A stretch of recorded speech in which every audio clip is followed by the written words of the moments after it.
Pro साहब ये बताइए, सनातन धर्म का क्या क्या डिस्क्रिमिनेशन करता है? क्या इसमें कुछ इनहेरेंट जातिगत क्लासिफिकेशन है? मैं इसलिए पूछना चाह रहा हूं कि इसको लेके भी एक है, एक पक्ष कहता है कि भाई डिस्क्रिमिनेटरी है, एक कहता है कि इसमें इनहेरेंट क्लास। मैं जरा इसमें आप कैसे सनातन धर्म को देखते हैं? और जो एक उदयनिधि स्टालिन साहब ने एक जो बहस शुरू की है, वो बहस मेरे हिसाब से तो स्वस्थ है, उस पर चर्चा होनी चाहिए। आपका मैं जरा इस पे समझना चाहता हूँ, हम लोग को समझाइए कि ये क्या मामला है। ये देखिए, जहाँ तक हिंदू धर्म का सवाल है, हिंदू धर्म कोई ऐसा पैगंबर आधारित धर्म नहीं है। इसकी कोई एक किताब नहीं है, इसका कोई एक किताब, एक प्रकार का उसका स्ट्रक्चर नहीं है। तो बहुत सारे लोग अलग अलग तरीके से अपनी परिभाषाएं देते रहे, और जिनको हम हिंदू धर्म कहते हैं उनमें हिंदू शब्द का उल्लेख भी नहीं है। हिंदू शब्द का उल्लेख भी बहुत बाद में आता है। और जहाँ तक सनातन का मतलब है, सनातन इस शब्द का इस्तेमाल इटरनल यानी शाश्वत मूल्यों के लिए किया गया। पर मुख्य रूप से आके बात यहाँ अटकी कि सनातन शब्द का इस्तेमाल एक तो भागवत में हुआ है, दूसरा मनुस्मृति में हुआ है। मनुस्मृति में उसका उल्लेख है धर्म सनातन, और वैसे सनातन शब्द का इस्तेमाल बुद्ध धर्म के लिए भी, जैन धर्म के लिए भी किया हुआ है। तो ये एक उसकी थ्योरेटिकल फ्रेमवर्क है। वैसे समझने के लिए उस शब्द का मतलब कुछ और है, पर जब हम उसकी वास्तविकता पे आते हैं तो वास्तविकता ये आती है कि जहाँ एक तरफ सनातन है, उसी के साथ एक जो धर्म का ये एक दावा करते हैं कि धर्म शब्द का जो इस्तेमाल है, इसको अंग्रेजी के रिलीजन से अनुवादित नहीं किया जा सकता। तो उसमें थोड़ी सच्चाई भी है और थोड़ा दूसरा भी घोल है। वास्तव में धर्म से इनका मतलब है कि जो एक धर्म की नैतिकता के आधार पर कर्तव्य, मोटे रूप से जैसे कहा जाए शूद्र धर्म, स्त्री धर्म, क्षत्रिय धर्म, इस प्रकार से वो उस प्रकार के धर्म की बात करते हैं, तो उसको वर्णाश्रम धर्म कहते हैं। और सनातन और वर्णाश्रम धर्म ये समांतर चलते हैं, और उसमें भी वर्णाश्रम धर्म की प्राथमिकता होती है। ये तो हो गई इसके थियोरेटिकल फ्रेमवर्क। अब वास्तविकता में क्या हुआ है कि जो हमारी समाज में, हमारे समाज में मनुस्मृति आधारित जो वर्ण व्यवस्था रही है, जो जाति व्यवस्था रही है, उस व्यवस्था को जब भी बदलने गए हैं, जब भी उसमें सुधार की बात हुई है या किसी और बात पे सुधार की बात हुई है, तो सुधार की प्रक्रिया के खिलाफ जो लोग खड़े हुए, उन्होंने अपने आप को सनातनी कहा। ये मैं आपको 3 अवस्थाओं में बताऊंगा। पहली अवस्था, जैसे स्वामी दयानंद सरस्वती आए, तो वो तो खैर सुधार एक दूसरे जो उसके सामने चुनौतियां थी, ईसाई धर्म आ रहा था और हमारे यहाँ की कुरीतियों की चुनौती हो रही थी, तो उन्होंने कहा कि वेदों की तरफ चलो। तो उन्होंने कुछ जो पाखंड थे उनके खिलाफ आवाज उठाई, तो उसका विरोध जो किया वो भी सनातन के नाम पे किया, पहली बात।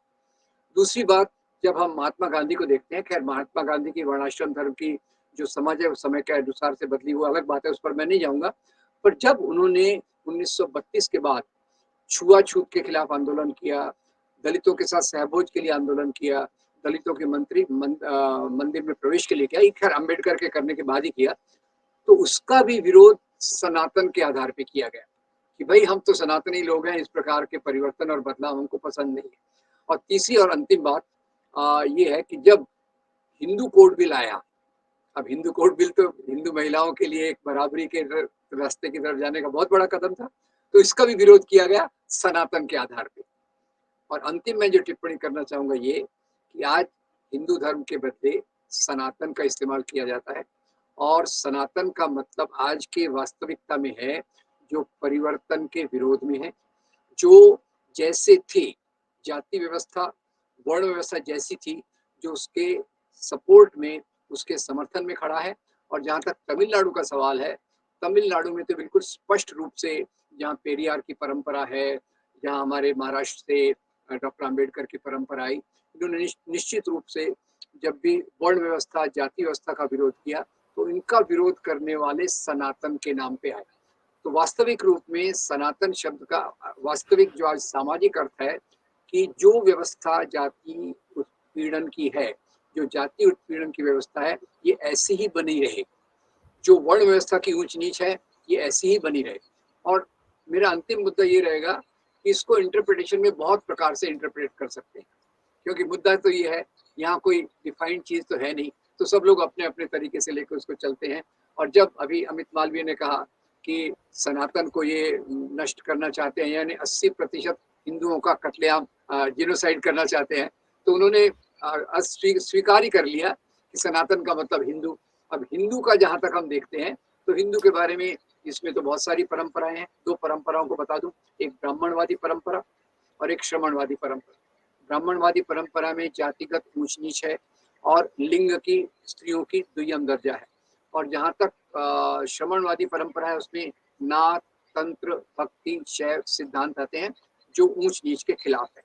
तो ये इसको सब देखते हुए बाबा साहब अम्बेडकर ने क्लियरली कहा कि जो हिंदू धर्म आज प्रचलित है वो मुख्य रूप से ब्राह्मणवादी धर्म है। तो लुब्बो-लुआब ये है कि हिंदू धर्म में ब्राह्मणवाद का प्रामुख्य है। ब्राह्मणवाद ये अपने आप को सनातन के रूप, हिंदू धर्म अपने आप को सनातन के रूप में प्रस्तुत कर रहा है। तो अगर हमें समाज में ऊंच नीच को समाप्त करना है, जाति व्यवस्था के विरोध में लड़ना है, तो निश्चित रूप से सनातन के नाम पे जो होता है उसका विरोध करना जरूरी है। और स्टालिन ने मेरे ख्याल से पेरियार और अम्बेडकर के बाद एक महत्वपूर्ण तरीके से जाति व्यवस्था के उन्मूलन की बात उठाई है। क्योंकि आप देखिए कि पिछले 30 सालों से जो पहली हमारी आज़ादी के बाद से छोटी सी प्रक्रिया चल रही थी जाति के उन्मूलन की, उसको उसके कमतर करने की, वो पिछले 30 साल से निम्न जातियों पर होने वाला अत्याचार, उनकी जो अस्मिता है उन पर हमला, ये पिछले 30 सालों में बढ़ गया है।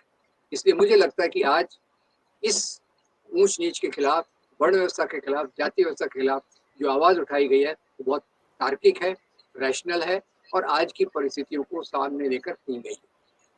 जी जी, मैं एक छोटे सा एक आपसे और चीज समझ लूं प्रोफेसर साहब, ये जो एक, क्योंकि मैं जो मैं प्रैक्टिसिंग हिंदू, बार बार मैं बोलता हूं, लेकिन मेरे हिंदू धर्म में मोनू मनेसर मेरे रोल मॉडल नहीं है, मेरे यति यतना वो नहीं है, मेरे कालीचरण मेरे आज की तारीख में नहीं कि वो हिंदू धर्म की रक्षा कर रहे हैं। मैं ज्योतिबा फूले को, मैं विवेकानंद को, मैं इनको अपना रोल मॉडल मानता हूं हिंदू धर्म का। मैं थोड़ा बहुत संक्षेप में प्रोफेसर साहब एक चीज इसलिए क्योंकि दर्शकों के लिए हरदम समझने में आसान है, ये जो भाजपा हिंदू और हिंदुत्व की बात करती है उसका डिफरेंस बता देंगे तो चीजें और आसान हो जाएंगी दर्शकों को। जी हाँ, ये आपने अच्छा सवाल उठाया कि जब 1892 में पहले चंद्रनाथ बासु ने हिंदुत्व शब्द को रखा, उस समय उन्होंने इसकी परिभाषा उतनी गहरी नहीं की। 1923 के बाद सावरकर जब आए तो उन्होंने ये बात रखी कि हिंदुत्व केवल हिंदू धर्म नहीं है, ये 3 आधार पे है और उनके आधार हैं यहाँ सिंधु से लेके समुद्र तक की जमीन, नंबर 1, नंबर 2 यहाँ की ब्राह्मणवादी संस्कृति, और नंबर 3 ये भूगोलिक क्षेत्र के साथ जुड़ी हुई चीजें, आर्य नस्ल। तीसरी बात जो उन्होंने कही वो आर्य नस्ल। तो हिंदुत्व यानी ये ब्राह्मणवादी राजनीति का ये आधुनिक संस्करण है। और ये भाजपा, आरएसएस परिवार जो हिंदुत्व की बात करता है वो मुख्य रूप से इसी आधार पे टिका है। उसको हिंदू धर्म के भक्ति परंपरा के मूल्यों से कोई लेना देना नहीं है, तंत्र परंपरा के मूल्यों से कोई लेना देना नहीं है। उसको ब्राह्मणवादी इसीलिए बार बार वो मनुस्मृति का उल्लेख करेंगे और उस प्रकार के ग्रंथों का उल्लेख करेंगे जिसमें वर्ण व्यवस्था है, जिसमें ऊंच नीच है, उसके आधार पे वो अपनी बात करेंगे। तो भाजपा का हिंदुत्व, इसको अगर कहा जाए तो ये ब्राह्मणवाद का राजनीतिक स्वरूप है। डॉक्टर पुनियानी, मैं आपसे एक और चीज जरा समझ लूं क्योंकि दर्शकों के लिए भी आसान होगा। ये सारी बातें कहीं ना कहीं इंगित करती हैं कास्ट सेंसरशिप की तरफ, और एक जो इसके अगेंस्ट बात होती है कि नहीं नहीं साहब मेरिट इस पे बड़ी कंप्रोमाइज हो जाएगी, मेरिट जो है वो बड़ा गड़बड़ हो जाएगा। मैं दोनों चीजों पे आपका, ये कास्ट सेंसरशिप इस देश के लिए आवश्यक है, कितनी आवश्यक है, और क्या आरक्षण से मेरिट कंप्रोमाइज होती है? देखिए, कास्ट सेंसरशिप की जरूरत तो है, और जैसे अभी प्रोफेसर रविकांत ने कहा, अभी जहां आरक्षण होना चाहिए वो सुविधाओं को ही खत्म कर रहे हैं। तो ये भी जरूरी है कि ऐसी जगहों पे जहां आरक्षण नहीं है उस जगह पे आरक्षण लाना बहुत जरूरी है। पहली बात तो ये है।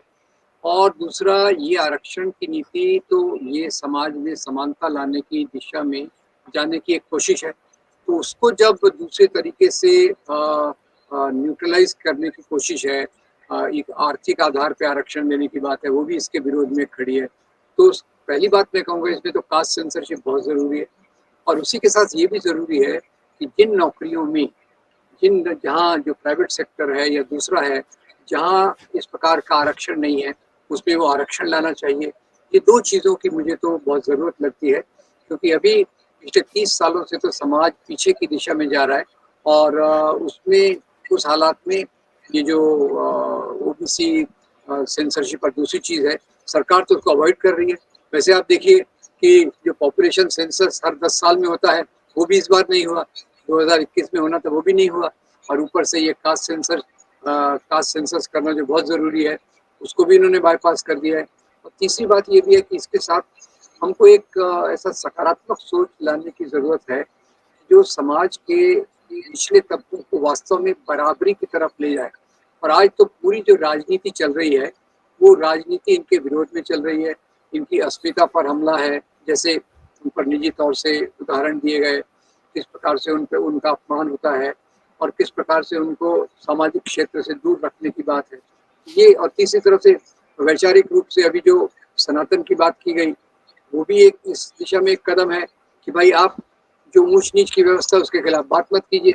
तो अलग-अलग धरातल पर वही चीज़ करने की कोशिश की जा रही है कि समाज यथास्थिति में बना रहे और जो निचले तबके के लोग हैं, वो वहीं टिके रहें और जो सवर्ण संभ्रांत लोग हैं, वो इस व्यवस्था का पूरा फ़ायदा लें। तो मैं आपसे पूरा सहमत हूँ कि कास्ट सेंसस की बहुत ज़रूरी है और उसी के साथ-साथ ये जो जिन क्षेत्रों में आरक्षण नहीं है, उन क्षेत्रों में आरक्षण लाने की भी ज़रूरत है।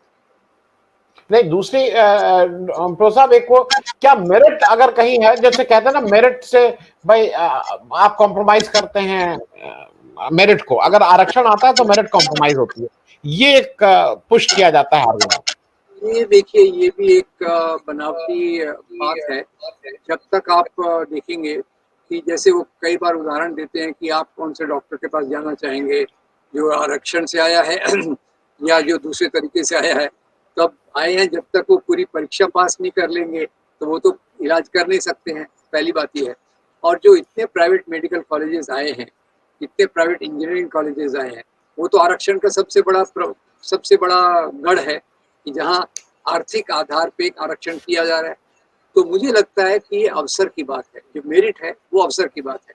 अगर आप अवसर बराबर दें तो हर एक समाज के तबके में बराबर की योग्यता है और इससे मेरिट बिल्कुल कॉम्प्रोमाइज़ नहीं होता।